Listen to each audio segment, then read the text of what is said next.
Hello and welcome to News Central Now. I am Adebola Adeduba. The headlines. Demolition of buildings on the path of the Lagos-Calabar Coastal Road begins on Saturday. UN says Sudan faces imminent famine as its ongoing war disrupts the farming season. On the heels of its exits from Niger, the US announces troop withdrawal from Chad. Details shortly. Let's begin by telling you that the federal government has announced the commencement of demolition for the Lagos-Calabar Coastal Road Project. This is according to the Federal Controller of Works in Lagos State, Korede Keisha. Keisha revealed that notices have been issued to residents residing within the designated right-of-way, urging them to take necessary actions ahead of demolition process. This ambitious project aims to connect Lagos to Cross River, spanning a distance of 700 kilometers and crossing through several states. With an estimated cost of 15 trillion naira, the road is poised to transform transportation infrastructure in the region. The first phase of demolition, targeting properties within the initial 3 kilometers, is set to commence this Saturday. The Kebbi Area Command of Nigeria's Customs Service has handed over 6,240 pieces of cap-sensitive dynamite explosives intercepted along the Yari-Jega Road in 2022 to the Department of State Services. They were being taken to an unknown destination. The Kebbi Area Controller of Customs, Iana Chojike, said the dynamites were intercepted by the Joint Border Patrol Team of Customs, Army, Police, Immigration and the DSS while on an intelligence-based patrol. Ian Acho said a joint examination was conducted in the presence of relevant units of the customs, police, and the suspected items were found to contain 40 cartons and sacks totaling 6,240 pieces of cap-sensitive dynamite explosives. The controller said the handing over of the items to the DSS by the customs was done in a spirit of interagency collaboration and for continued investigation. Nigeria's House of Representatives Joint Committees on Environment, Climate Change, Petroleum Upstream and Petroleum Downstream have begun its investigation on the impact of oil production on oil-producing communities. The probe, according to the House, is aimed at addressing the concerns of environmental degradation raised by host communities. Idong Joseph reports. Crude oil exploration began in Nigeria's Niger Delta region in 1958. However, while this has brought prosperity to the nation, it has come with attendant challenges of underdevelopment and poor environmental management. In an effort to correct the mistakes of the past, Nigeria's House of Representatives Joint Committee on Environment, Climate Change and Petroleum has commenced investigation into the effects of oil production on oil-producing communities. We have to listen to the fears that are faced by the frontline communities, indigenous people, and marginalized groups who usually bear the brunt of environmental injustice. Despite the laws and regulations enacted to safeguard our environment and the regulatory agencies of the government to established to address these concerns, the environmental damage in oil-producing communities still persists unabated. It is therefore incumbent on us, as representatives of the people, to identify the erring organizations, hold those responsible, accountable, and take decisive action to mitigate the living condition of our communities. 35 oil-producing companies were invited. However, only 4 attended the hearing. The committee frowned at their absence, condemning their attitude, saying this poses a danger to communities in their zone of operations. Even the caliber of those who are here today, I also think that the chief executives of the companies should also be here. Let us engage each other and agree on the way forward, because 2050 is roughly how many? 26 years away from this year, and also. And if we don't do something, I can assure you, what happened in Dubai will be a child's play. The committee agreed to send summons to the chief executive officer of the Nigerian National Petroleum Company Limited, Chevron Nigerian Limited, Total Energies, and several others. It has joined its sitting to make it to continue its investigation on the effects of oil production on the environment. In Abuja for News Central, I am Idong Joseph. And now to politics. The stage seems set for the two former deputies of the late Ondo State Governor, Rotimi Akeredolu, to slug it out in the November 16 governorship election. This follows the conclusion of the primary election of both APC and the PDP, with Agboola Ajayi, the former deputy governor to late Governor Akeredolu, emerging as the flag bearer of the party, as well as Lucky Ayedatiwa, the incumbent governor of Ondo State, also a former deputy to late Governor Akeredolu, emerging as the candidate of the ruling party in the state. Recall that Agboola dumped the APC in 2020 following impeachment moves against him.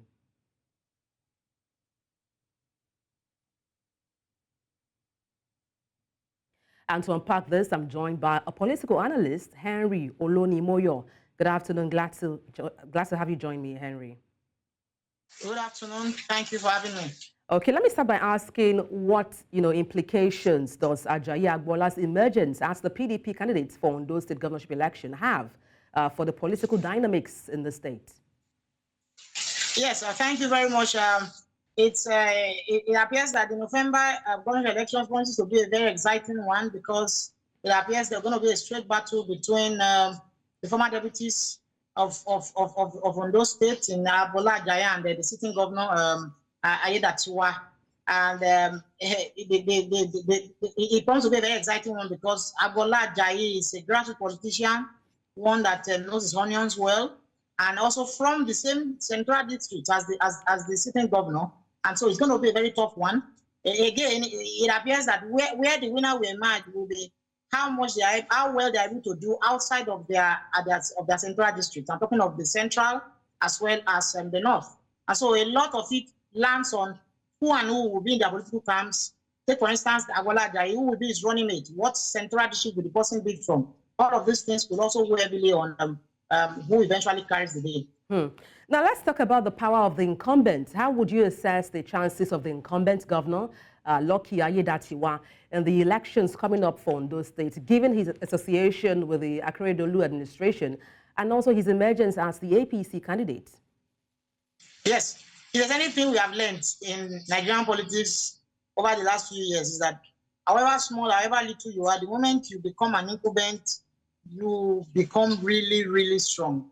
We have seen Ayedatiwa emerge from a so-called battle of the titans in the APC primaries with a landslide. And he has a lot of resources to run this election. The power of influence will be so strong as far as Governor Lucky Ayedatiwa is concerned. Let's talk about, some more when it comes to rivalry. How do you anticipate the rivalry between Agboola Ajayi and also Lucky Ayedatiwa, both being former deputies of Governor Akeredolu? How will this play out in the lead up to the November governorship election? Yes. I also forgot to say that a lot of it also lies well with how the APC is able to handle its reconciliation efforts as part of the fallout of the last primary elections. Don't forget also that a lot of very strong politicians, who lost out to Lucky Ayedatiwa. What are the key issues likely to dominate the discourse, for this run-up to the Ondo State governorship election? And the APC. Okay. And so how the APC is going to be able to pacify them so that they do not work against the successful outcome of the party in the coming elections is going to be a very big job. Governor Lucky Ayedatiwa knows now he cannot afford to have too many of people outside of his own political camp. Whatever else trading needs to happen has to happen to ensure that the APC faces this election as one united family. If not, if they go in divided, then the opposition can. Seems we lost connection with our guest, Henry Olonimoyo, a political analyst, but thank you so much for your insight so far. Moving on to another story, critical stakeholders in the Niger Delta region of Nigeria have analyzed the country's leadership challenges and proffered solutions. They made their submissions at a public lecture in Owerri Delta State, South Nigeria. Our correspondent, Austin Azu, has details. This gathering is to commemorate the anniversary of a newspaper. Stakeholders from different states in the Niger Delta region have converged on this hall to examine the theme of the event, Youth Empowerment and Leadership Evolution, rethinking Nigeria's leadership recruitment process. Advocates have become a platform that have given a lot of young men a starting point. Some of them who started yesterday are today renowned journalists within Nigeria and outside the shore of Nigeria. The keynote speaker drew attention to the untapped potential of Nigeria's youth population and highlighted obstacles of disempowerment, marginalization, and lack of realistic opportunities for the youth in politics. In his analysis of the flaws in Nigeria's leadership recruitment and empowerment processes, Professor Ojaruge identified the enduring effects of colonialism, entrenched political interests, and limited opportunities as major culprits.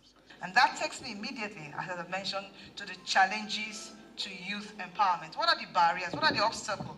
What are the strictures that have prevented youth from attaining empowerment? Because it is when they are empowered that they can now partake in the leadership recruitment process. The discussion panel stressed the need to distribute blame equally among the youth, leadership, and society.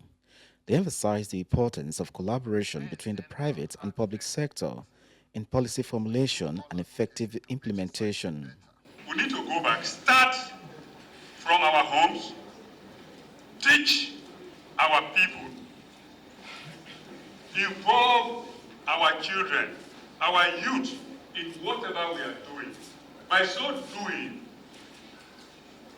you empower them just walking away without you knowing you have done anything. Maybe there's a problem with our leadership. And if we have a problem, how do we change it?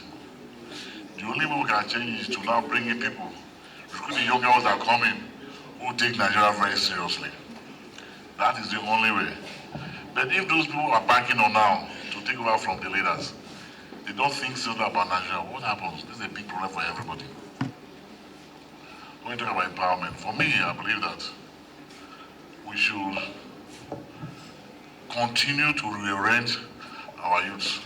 Other discussants said for Nigeria to get its leadership right, there must be a deliberate policy to enthrone meritocracy above nepotism, tribalism, and corruption in the nation's electoral system, which undermines the leadership recruitment process.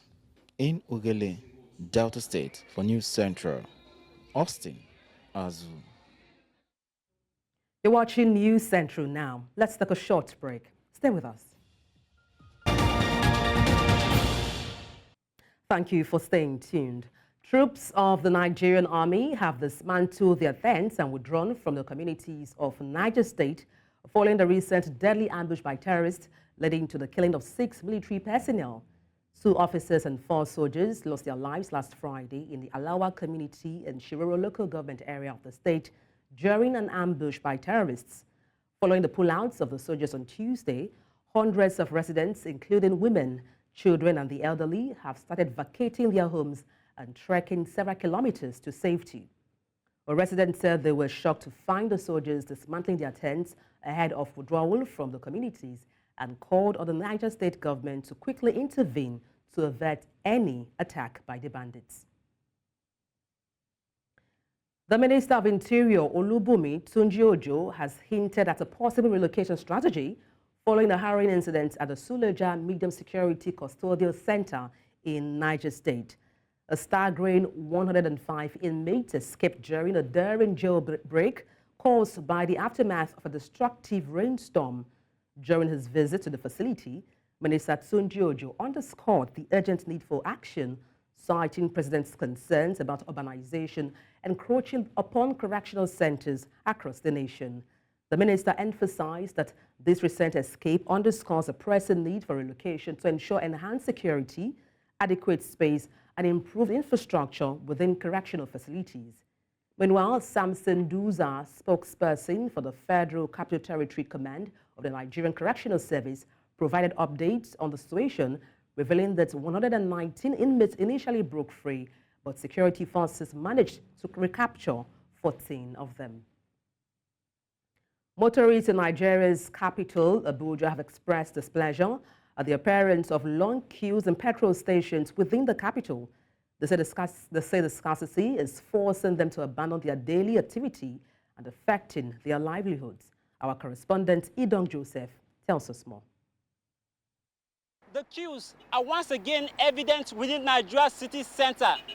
And with the recent scarcity lingering over 3 days, many motorists say the inability to get the product has become a source of untold hardship.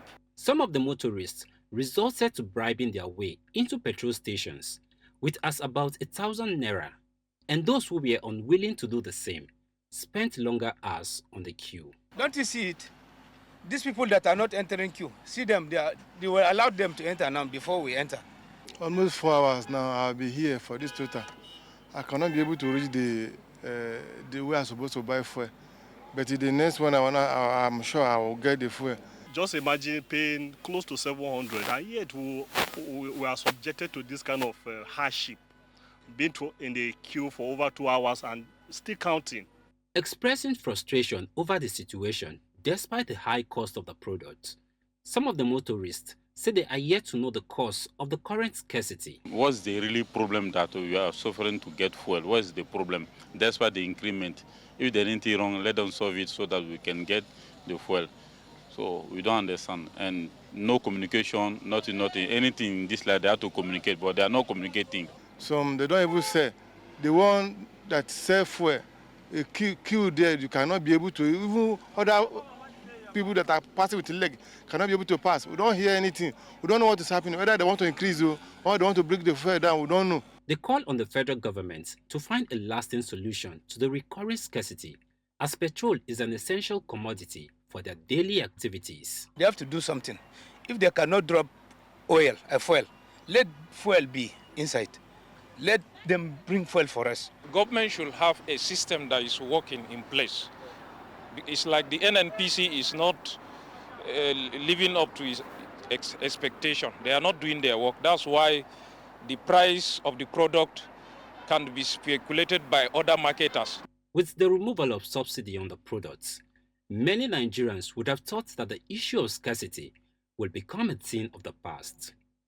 Unfortunately, citizens are still searching for answers that seem difficult to come by.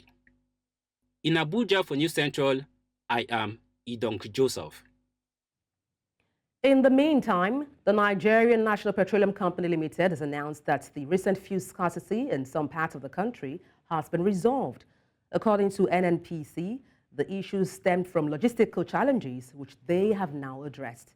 In a statement issued by Chief Corporate Communications Officer Olufemi Shoneye, it disclosed that there is no shortage of fuel and there are no plans to increase petrol prices at this time.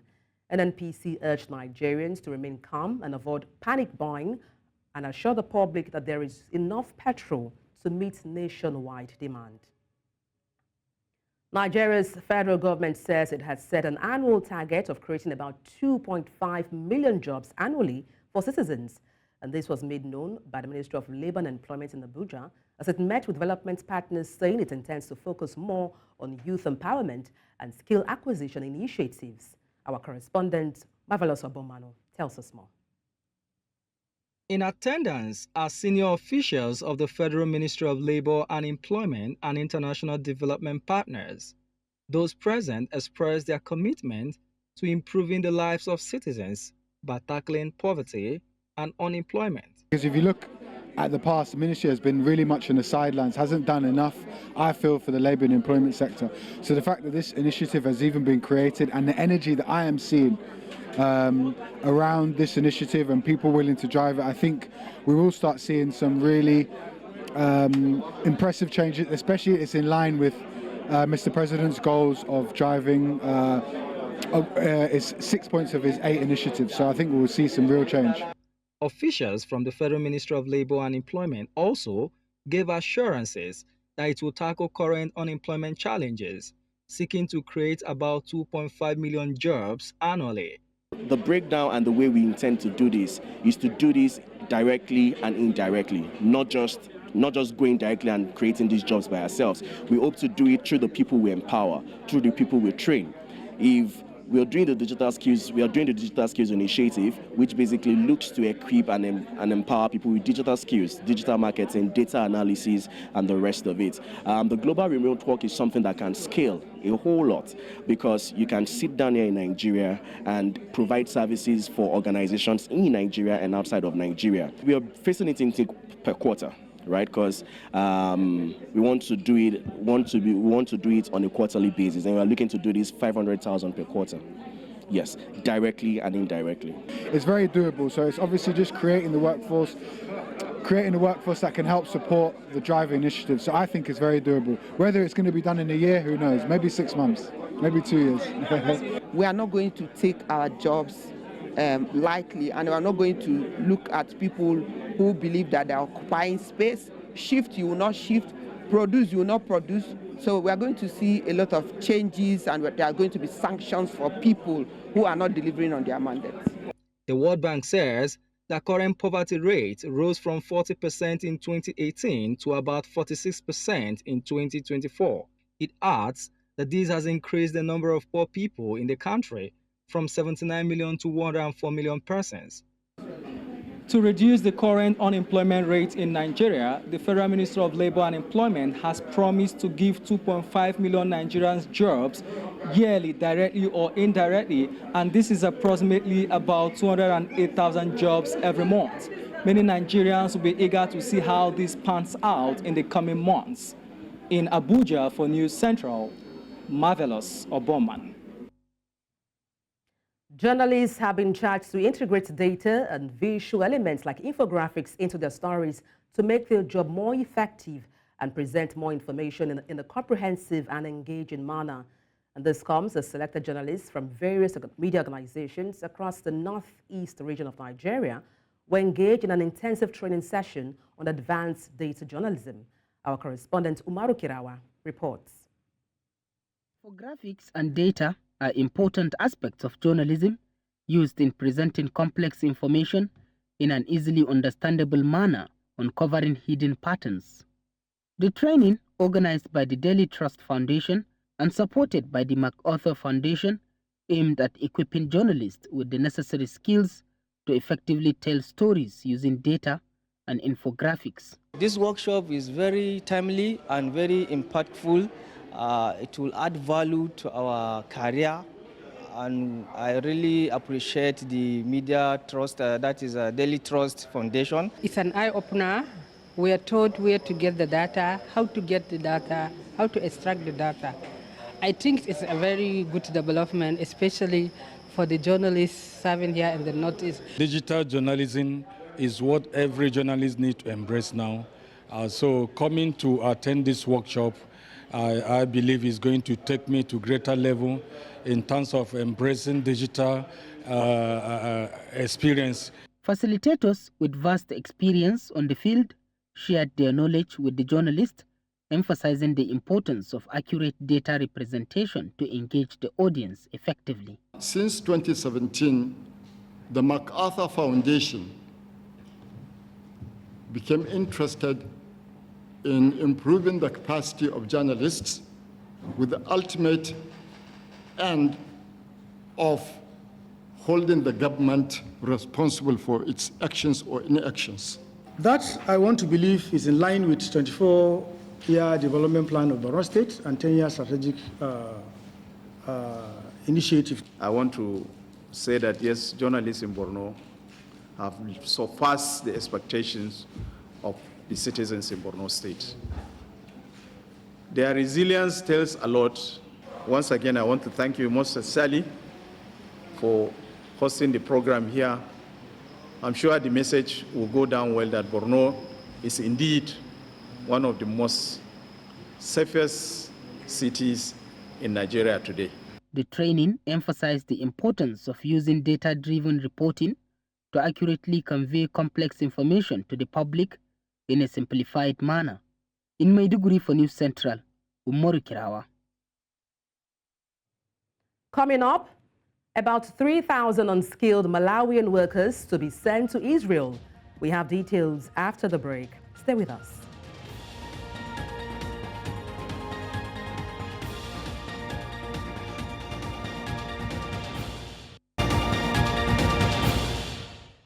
Thank you for staying with us. The news continues in Southern Africa, where Malawi and Israel have recently signed a deal to send about 3,000 Malawian unskilled laborers to work in firms and industries in Israel. These workers are said to be replacing Palestinians who used to work for Israel before war started between Israel and Palestine.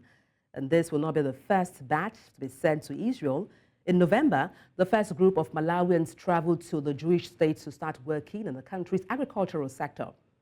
According to the Malawian government, this deal is to help generate more foreign exchange revenue. Moreover, the Israel Builders Association will be visiting Malawi to recruit over 80,000 construction workers. Through this deal in February 2024, about $735,000 was transferred to Malawi. And to talk about this, I'm joined by an independent analyst, Mavuto Bamuse. Good afternoon from here. Glad to have you join me. Good afternoon. I'm glad to be here. Yes. Now, my first question to you is why Malawi? Why is Malawi agreeing or signing up for this deal for them sending unskilled workers to Israel? Well, Malawi is taking desperate steps. We can call these desperate measures towards fulfilling some of the promises that government has made towards improving the welfare of young people. So this is coming back on the heels of political promises. It is also coming at a time when the cost of living in Malawi continues to skyrocket. The Malawi economy is suffering some of its worst times, especially after a massive, huge 44% devaluation of the local currency, the Malawi kwacha. Again, a little background is that a few days ago, the Minister of Foreign Affairs in Malawi went to Israel with a high-level government delegation to negotiate this particular labor deal between Malawi and Israel. So what is coming out currently is that now, yes, over 3,000 Malawians are part of this deal.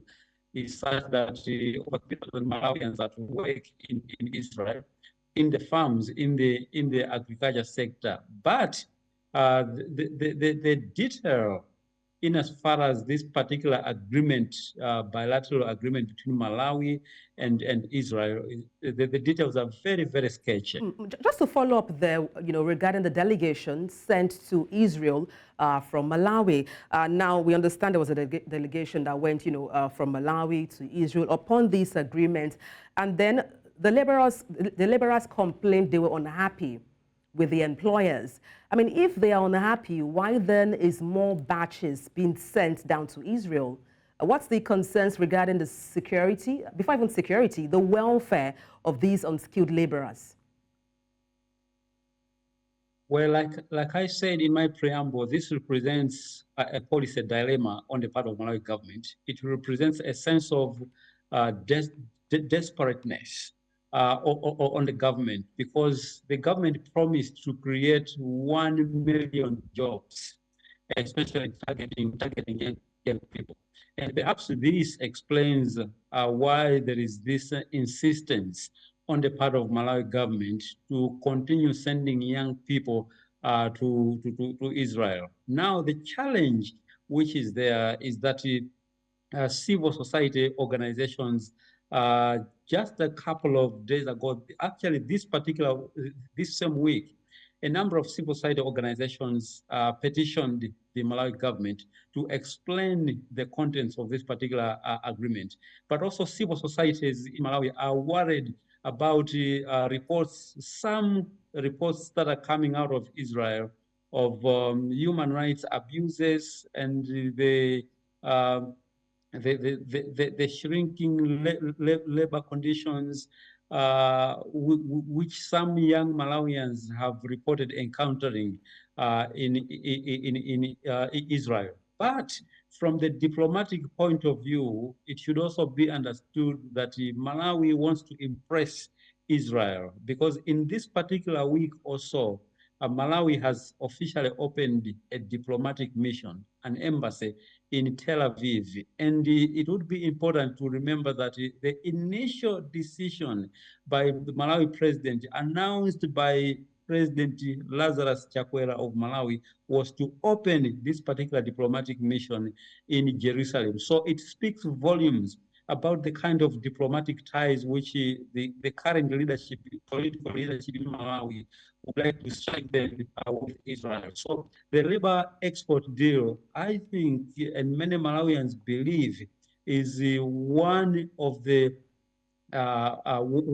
actions which Malawi would like to take as part of the diplomatic actions. However, the level of desperateness, the high levels of poverty in Malawi, rising cost of living, I talked about the massive devaluation of the kwacha, is pushing many youths in Malawi to accept anything that is going to offer them even as little as they can get. Having said that, Mavuto, what are your thoughts on the issue of salaries? According to a statement by the Malawian government, that no salary will be paid to Israel by hand.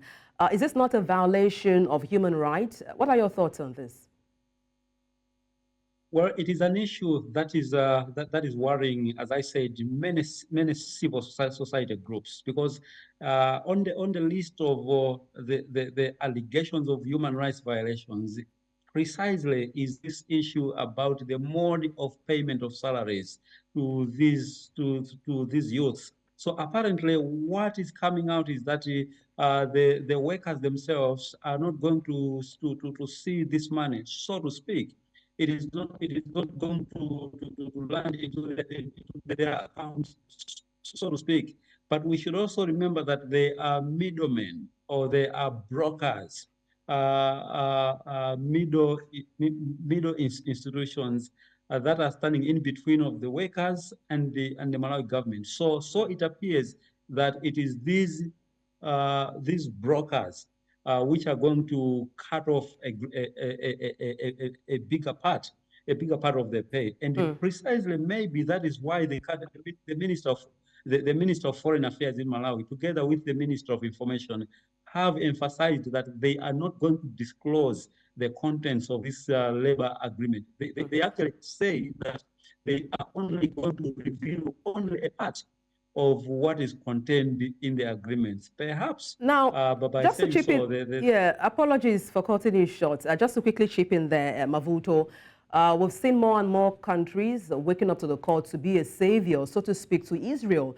We understand Kenya will be joining soon. What picture does this paint about Africa, knowing the war going on between Israel and Gaza?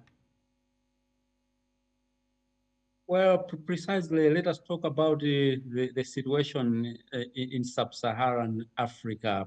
It really paints a picture that countries in south of the Sahara are so desperate to take any steps that is going to bring even the little money that they would get, regardless of the conditions in Israel. Because you know as much as I do, that there is a war in Israel. There is so many harsh things happening in Israel. And so why would Malawi, Kenya, and others still insist on sending their young people to such a war-ridden country? So for me, my view is that this speaks volumes of the levels of poverty in Malawi, in Kenya, and in many other parts of Africa. What I think that leaders in African countries should seriously do is to come up with sustainable programs that can indeed lift young people out of poverty. Because sending young people to Israel, for me and for many groups that I know, we think that this is not a sustainable solution to ending poverty that is affecting many young people in Africa. Thank you so much for your insight on the news. Mavuto Bemusa, an independent analyst. Thank you once again. Thank you for having me. In East Africa, South Sudan's President Salva Kiir has sacked the Foreign Affairs Minister who had been in office for less than a year. James Morgan, who was appointed last August, was dismissed in a presidential decree read out on state television. Before becoming Foreign Affairs Minister, Morgan was South Sudan's ambassador to Ethiopia. He has now been replaced by his former deputy, Ramadan Abdallah Gauch. President Kiir appointed Morgan as his envoy for the Great Lakes region. Kiir also dismissed Mayan Wardot, the long-serving undersecretary for the Ministry of Foreign Affairs, and appointed him as South Sudan's new ambassador to China. The United Nations says a year of devastating war in Sudan has driven hundreds of farmers from their once bountiful lands, impairing harvest and heightening the risk of famine. According to Salah Abdel Majid, a farmer from Al Jazeera state, many farmers have been displaced with no prospect of returning. But even those who remain on their land, the challenges are daunting, with some expressing difficulty in farming successfully due to a lack of water and fertilizer. The UN Food and Agriculture Organization's Director for Emergencies and Resilience, Rain Paulson, described it as a race against time with regards to food security situation in the country. There is an alert that's been released recently as well that points to a situation continuing to be very, very concerning. From our perspective as a technical agency, we feel that it's urgent to act. The month of June is a key month for farmers to plant key crops for the year. So if we are going to mitigate and prevent a very, very serious situation from unfolding, it's urgent that we get as many of these supplies now into the hands of farmers as possible to allow them to produce. I mean, there are vulnerable households across the country, but obviously, if we think about the greater Darfur region, the greater Kordofan region, these are priority areas, but each one of the states has been looked at from a famine prevention perspective. In Central Africa, the United States has announced plans for a temporary pull-out of troops from Chad. This announcement comes just days after the U.S. agreed to a full troop withdrawal from neighboring Niger. According to the U.S. Pentagon Press Secretary, Major General Pat Ryder, the decision to reposition military forces from Chad comes amid ongoing diplomatic negotiations and recent developments in the region. Tensions escalated earlier this month when Chad's Air Force chief ordered the U.S. to halt activities at an airbase near the capital in N'Djamena. Meanwhile, discussions with Niger's ruling military junta, the National Council for the Safeguard of Homeland, are on the way to facilitate the orderly and responsible withdrawal of U.S. forces from the country.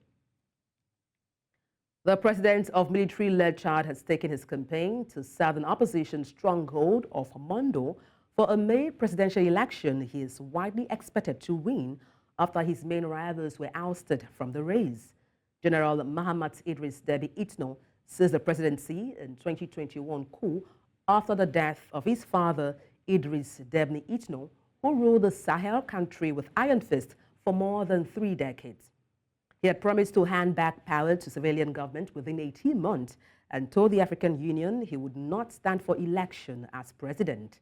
But in March, he announced his candidacy for the presidency, and the same month, authorities banned 10 opposition candidates from running just weeks after Itno's main rival, Yahya Dillo Njoro, was shot dead in an army assault on his PSF party headquarters. Oui, je suis un candidat, pas un simple candidat, mais un candidat solide. Je suis pas venu avec les mains vides, mes chers frères et sœurs. Je suis venu avec un projet de société. U.S. Secretary of State Antony Blinken says he raised concerns with China about support for Russia, saying Moscow's invasion of Ukraine depended on Beijing's support. In his words, Russia would struggle to sustain its assault on Ukraine without China's support. Blinken said this while addressing reporters after his meetings with top leaders in Beijing. Is the top supplier of machine tools, microelectronics, nitrocellulose, which is critical to making munitions and rocket propellants, and other dual-use items that Moscow is using to ramp up its defense industrial base.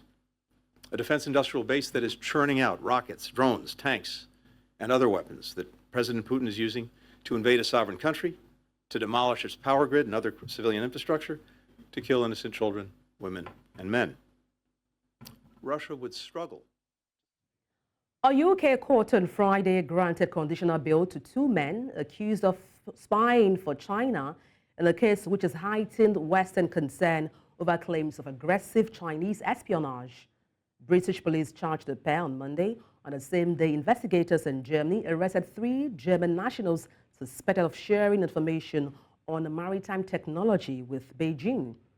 Appearing in central London court, 29-year-old Christopher Keisha of East London and 32-year-old Christopher Berry of Oxfordshire, Central England, were not required to enter any pleas.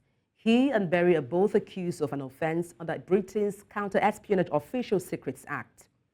At a brief hearing, Magistrate Paul Goldspring ruled both men could be released on conditional bail, with Cash ordered not to contact UK lawmakers or to enter the parliamentary estate. Azerbaijan's President Ilham Aliyev has defended his legitimacy as host of COP29, saying having oil and gas deposits is not the country's fault. Speaking in Berlin on the latest day of the Petersburg Climate Dialogue, Aliyev says his country's oil and gas will be needed for many more years. Azerbaijan will host COP29 in November, with a former oil executive serving as conference president. Having oil and gas deposits is not our fault. It's a gift of the God. We must be judged not by that. We must be judged by how we use these reserves for the development of the country, for reduction of poverty, unemployment, and what is our target with respect to green agenda. Our oil and gas will be needed for many more years, including European markets. 2,4 Billionen US-Dollar jährlich werden laut der Independent High-Level Expert Group on Climate Finance bis 2030 für die Transformation in den Entwicklungs- und Schwellenländern benötigt. Das ist eine gewaltige Summe. Und weil wir hier unter uns sind, unter Freunden und Gleichgesinnten, will ich den Elefanten im Raum auch ansprechen.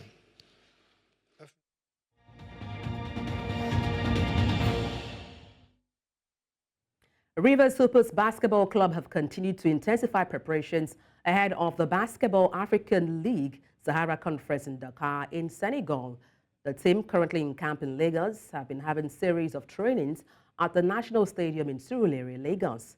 Coach of the side, Ogo Oduadu, is optimistic that the team will give a good performance in Senegal and reach the finals in Rwanda.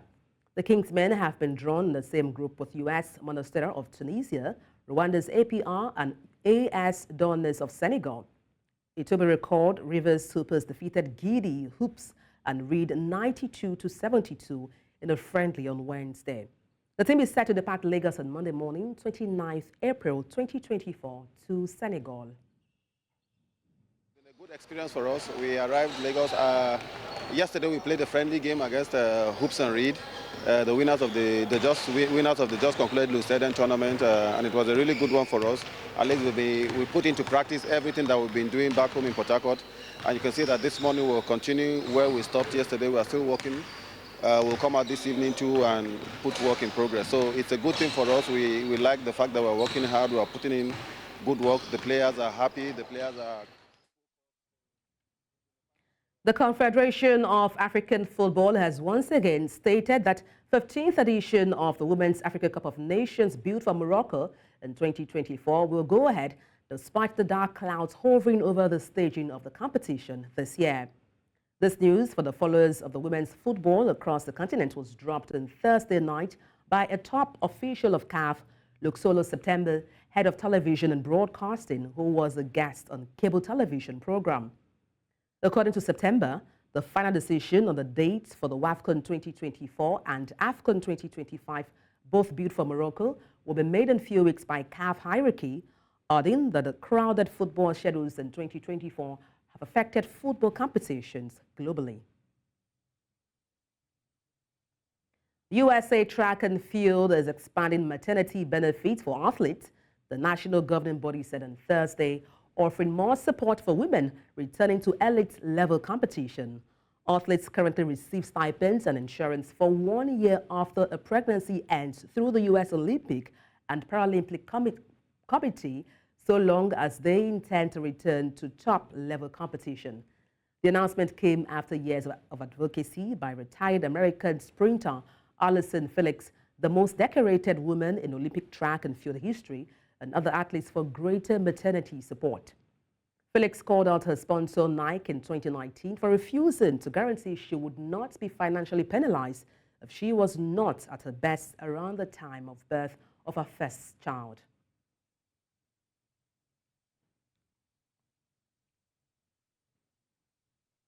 And that's all on the news. But before we go, let's take a look again at some of the major stories.